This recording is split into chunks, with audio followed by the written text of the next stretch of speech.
ท่านผู้ชมฮะเมื่อวานนี้ก็มีข่าวนะครับ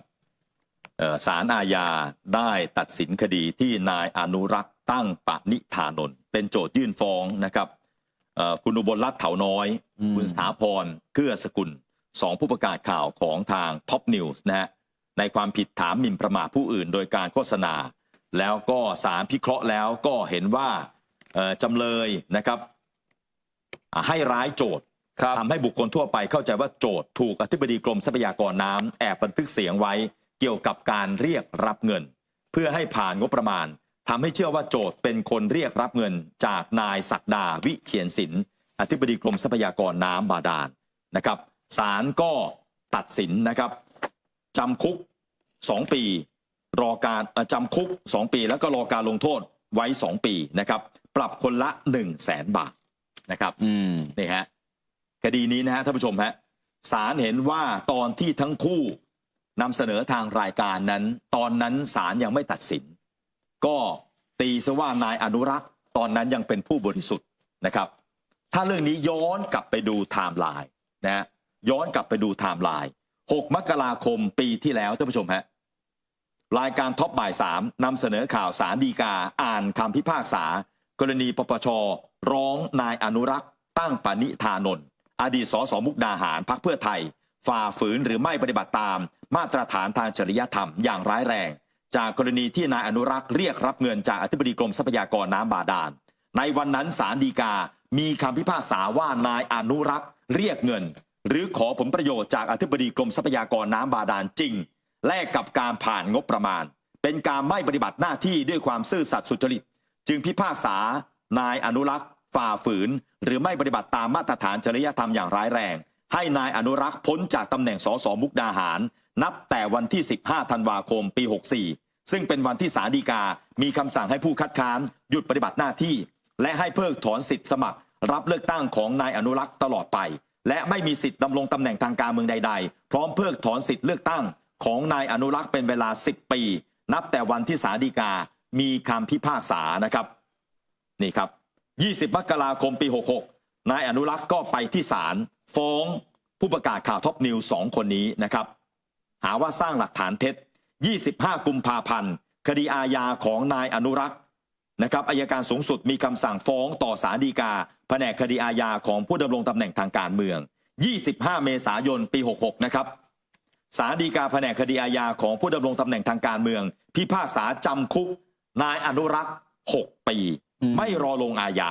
กรณีเรียกรับเงินจำนวน5 ล้านบาทจากอธิบดีกรมทรัพยากรน้ำบาดาลแลกกับการผ่านงบประมาณส่วนคำสั่งให้เพิกถอนสิทธิ์เลือกตั้งนั้นศาลฎีกามีคำสั่งไปแล้วนะครับหลังศาลมีคำพิพากษานายอนุรักษ์ยื่นคำร้องพร้อมหลักทรัพย์เป็นเงินสดเพื่อขอปล่อยชั่วคราวในชั้นอุทธรณ์โดยศาลพิจารณาแล้วอนุญาตปล่อยชั่วคราวจำเลยระหว่างอุทธรณ์คดีตีราคาประกัน1 ล้านบาทนะครับ17 เมษายนปีนี้คดีเข้าสู่การพิจารณาของศาลมีการนัดสืบพยานทั้งโจทก์และจำเลยหลังเสร็จสิ้นการสืบพยานปรากฏว่านายเดชากิติวิทยานันท์ทนายเดชานะฮะก็ทนายของนายอนุรักษ์เดินทางมาพูดคุยกับคุณสถาพรว่าคุณอนุรักษ์อยากจะไกล่เกลี่ยไม่อยากมีปัญหากับสื่อแต่ต้องการเอาผิดฟ้องกับเจ้าหน้าที่ปปช.เพียงเท่านั้นขอให้ท็อปนิวส์เปิดพื้นที่ให้ได้ชี้แจง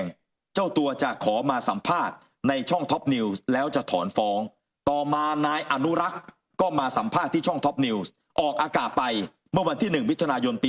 67หลังจากที่รายการออกอากาศไปแล้วนะฮะทางคุณสถาพรก็ยังได้พูดคุยเรื่องคดีกันกับนายอนุรักษ์ซึ่งเจ้าตัวยืนยันว่าจะถอนฟ้องนะครับ6 มิถุนายนศาลอาญากรุงเทพใต้ก็นัดฟังคำตัดสินแล้วก็ปรากฏว่า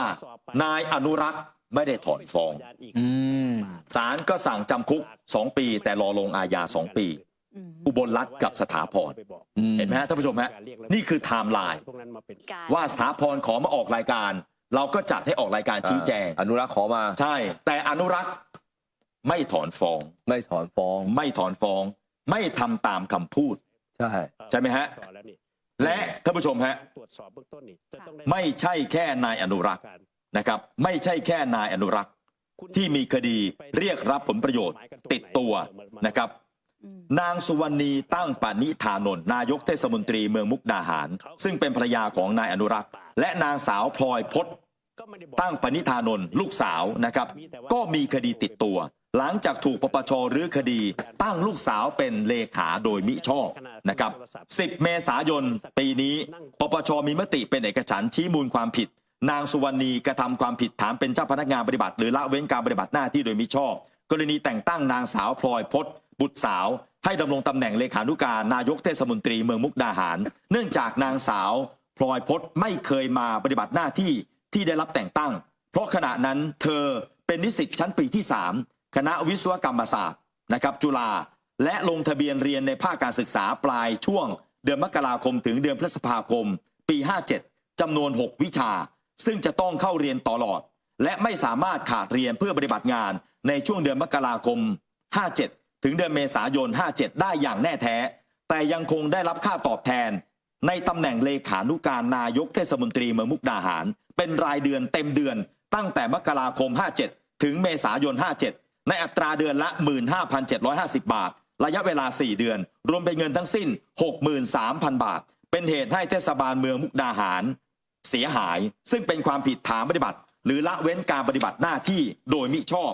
เพื่อให้เกิดความเสียหายแก่ผู้หนึ่งผู้ใดหรือปฏิบัติละเว้นการปฏิบัติโดยทุจริตหลังปปชมีมติชี้มูลนางสุวรรณียื่นฟ้องกรรมการปปช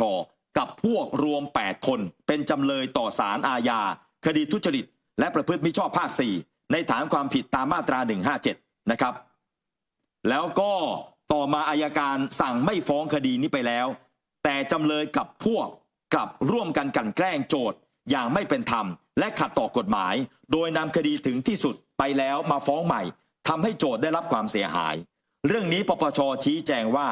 เนื่องจากเรื่องนี้ปรากฏว่ามีมูลค่าความเสียหายไม่มากและไม่ใช่ความผิดร้ายแรงปปชจึงมีมติส่งเรื่องกล่าวหาให้พนักงานสอบสวนรับเรื่องไปดำเนินการแทนตามประมวลกฎหมายวิธีพิจารณาความอาญาและส่งเรื่องให้ผู้บังคับบัญชาหรือผู้มีอำนาจแต่งตั้งถอดถอนดำเนินการทางวินัยตามหน้าที่และอำนาจแต่ต่อมาจังหวัดมุกดาหารมีคำสั่งยุติเรื่อง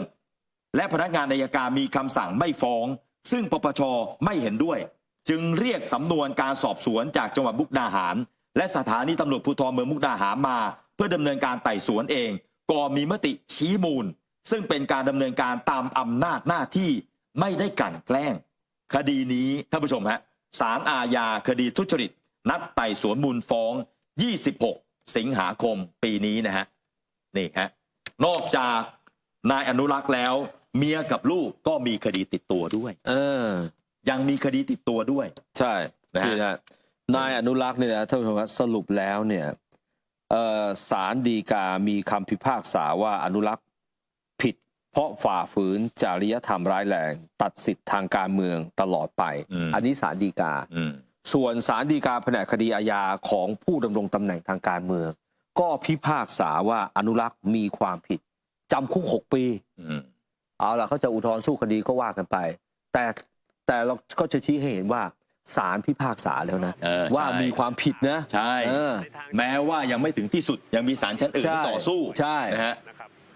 นี่นะครับติดตามข่าวนี้ครับท็อปนิวส์เราจะเกาะติดข่าวนี้นะฮะของคุณอนุรักษ์และครอบครัวของคุณอนุรักษ์อย่างใกล้ชิด